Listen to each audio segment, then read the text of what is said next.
Good morning student.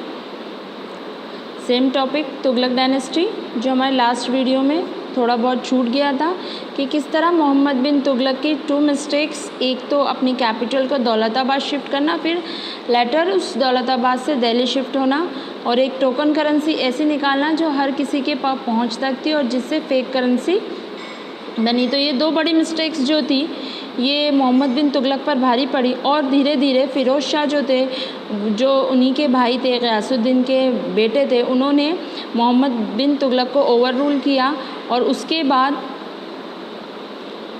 उन्होंने वो next Tughlaq dynasty के सुल्तान बने।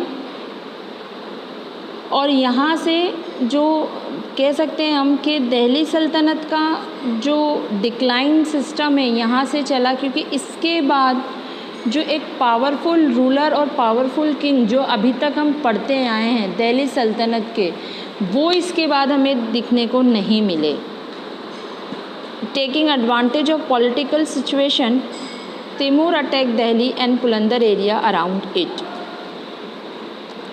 तैमूर ये भी मंगोल्स को बिलोंग करते थे, एक अफ़गान रूलर के रूप में जाने जाते थे। तो इन्होंने क्या किया कि एक पॉलिटिकल एडवांटेज ली और इन्होंने दिल्ली पे अटैक करने की या उस पर चढ़ाई करने की सोची, और जो तुगलक डायनेस्टी थी उसके लिए एक बहुत बड़ा चैलेंज साबित हुआ। The Tughlaq were follow by Sayyid dynasty. Tughlaq dynasty के बाद सईद डायनेस्टी जो 1414 से 1451 तक दिखी, और उसके बाद हमने देखा लोधी डायनेस्टी को। तो लोधी डायनेस्टी से पहले सईद डायनेस्टी और सईद डायनेस्टी से पहले तुगलक डायनेस्टी। तो ये 3 डायनेस्टी थी, जिसके बाद सल्तनत पीरियड जो था वो ख़त्म हुआ और मुग़ल साम्राज्य या मुग़ल एम्पायर की शुरुआत होती है। Okay,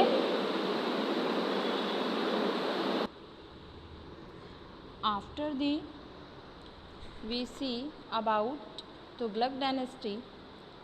after the last ruler of Tughlaq dynasty Firoz Shah को डिफ़ीट किया सईद डायनेस्टी ने, और सईद डायनेस्टी के जो फाउंडर माने जाते हैं वो है खिज़र खां। खिज़र खां कौन थे? खिज़र खां तुगलक डायनेस्टी के गवर्नर थे, जिन्होंने तुगलक डायनेस्टी को ही ओवर रूल किया और एक नई डायनेस्टी के रूप में सामने आई जो थी सईद डायनेस्टी। खिज़र खां जो थे वो मुल्तान के गवर्नर थे और उन्होंने तुगलक डायनेस्टी को सक्सीड किया था। खिज़र खां के बाद जो नई डायनेस्टी हम देखते हैं वो है लोधी डायनेस्टी। तो खिज़र खां के टाइम पे या सईद डायनेस्टी में जो रूलर्स आए, जो फर्स्ट फाउंडर थे सईद डायनेस्टी के, खिज़र खां, सेकंड मुबारक शाह, मोहम्मद शाह, अलाउद्दीन शाह। ये 4 रूलर्स हमें सईद डायनेस्टी में देखने को मिलते हैं।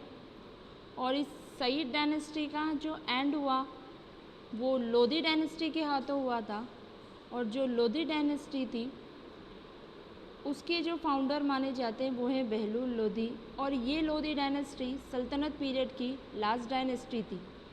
During the rule of Sayyid, one of their Afghan officer Bahlul Lodi भी जो थे वो एक गवर्नर ही थे सईद डायनेस्टी के, जिन्होंने सईद डायनेस्टी को डिफीट करके अपनी एक नई डायनेस्टी दी थी जो थी लोधी डायनेस्टी।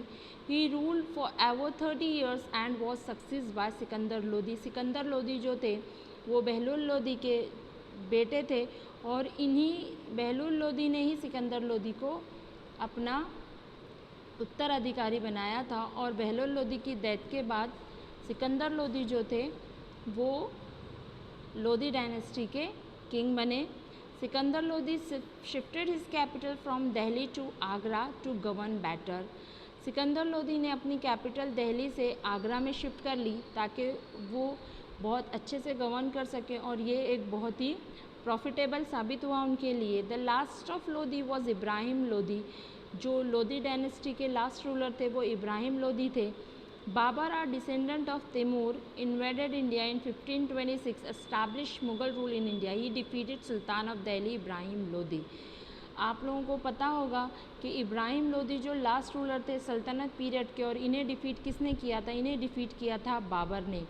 बाबर कौन थे? बाबर जो थे तैमूर, आपने पिछली बार पढ़ा था कि तुगलक वंश को पे भी अटैक किया था तैमूर ने। तो तैमूर के वंशज थे बाबर, और बाबर जब इंडिया में आए थे इन्वेड करने के लिए, तो उनका जो सामना हुआ था वो इब्राहिम लोदी से हुआ था।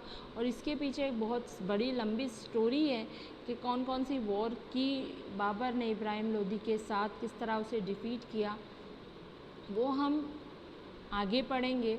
अभी के लिए आपका जो स्लेव डायनेस्टी और दिल्ली सल्तनत पीरियड था वो यहीं पर एंड होता है। और इस एंड के बाद हम कुछ चीज़ें देखते हैं जो आपके चैप्टर में दी हुई हैं, जैसे मिनाज सिराज, इक्ता सिस्टम। ये 2 टॉपिक हैं जो क्या होता है। तो बेटा मिनाज सिराज क्या होता है?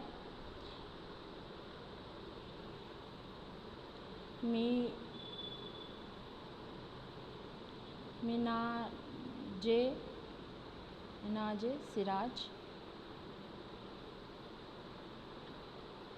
मिनाज सिराज क्या होता है कि इसका मतलब है कि अपनी बाउंडेशन या अपने आसपास जो सर्कल है उससे बाहर निकलना। ये मिनाज सिराज वर्ड रज़िया सुल्तान के टाइम पर आया था। इसका मतलब था कि जो गॉड ने वुमेंस के लिए एक जो लाइन खींची है सोसाइटी में कि औरतें जो हैं वो मैन से आगे नहीं रह सकती और उन्हें हमेशा उनके साथ की ज़रूरत होती है। वुमेंस घर संभाल सकती, एडमिनिस्ट्रेशन नहीं कर सकती। तो ये कहलाता है Minhaj Siraj. According to Minhaj Siraj, the queen's rule went against the ideal social order created by God that women were supposed to be subordinate to men। यानी मिनाज सिराज, ये रज़िया सुल्तान के टाइम जो वर्ड आया तो उन्होंने इस वर्ड का मीन ये दिया, या इस वर्ड का मीन्स ये निकल के आता है कि वुमेंस जो है, ये जो सर्कल है, ये जो बाउंडेशन एरिया है, इसके अगेंस्ट भी जाके एडमिनिस्ट्रेशन कर सकती हैं, रूल कर सकती हैं, ओवर रूल कर सकती हैं, या क्यों नहीं कर सकती। तो अपनी सारी क्वालिटी, अपनी सारी एबिलिटी अगर तुम में है तो तुम एक वुमन होने के बावजूद किंग भी बन सकती हो, रूल भी कर सकती हो और एडमिनिस्ट्रेशन भी कर सकती हो। तो ये है मिनाज सिराज।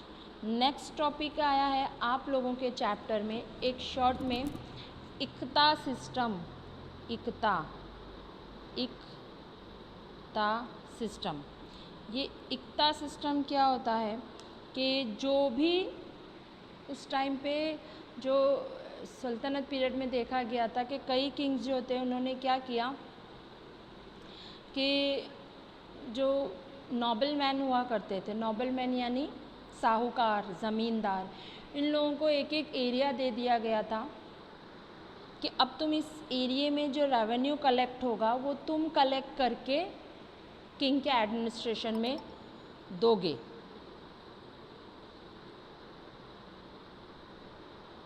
अब किंग के एडमिनिस्ट्रेशन में दोगे तो जो प्लेस थी, जो एक हर एक साहूकार को, हर एक ज़मींदार को एक जगह, एक गांव सौंप दिया गया था। तो जो उस गांव से, उस जगह से रेवेन्यू कलेक्ट करते थे उन्हें इक्तेदार कहते थे, और इस सिस्टम को इक्ता सिस्टम कहते थे। ये आपके मेन टॉपिक थे।